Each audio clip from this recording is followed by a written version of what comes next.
Pendidikan Teknikal dan Latihan Vokasional TVET Maritim membuka peluang kerjaya yang luas kepada anak muda.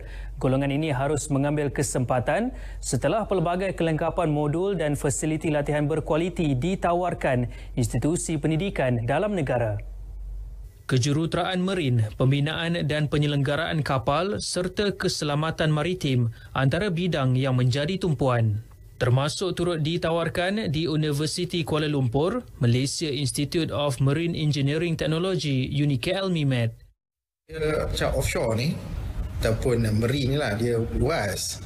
Tak semesti dia, kalau bukan di oil and gas pun, dia boleh pergi shipbuilding industry. Kan? And then dia punya, contoh kata teknologi welding tadi tu, dia apply skop dia luas lah, tak semesti di offshore shipbuilding. Kalau dia buat natural gas pipeline ke apa ke yang tu kan, dia welding tu dia ada kat situ.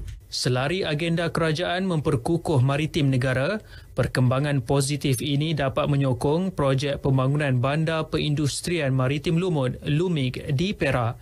Dianggarkan sekitar 50,000 tenaga mahir diperlukan industri tersebut bagi tempoh 25 tahun akan datang.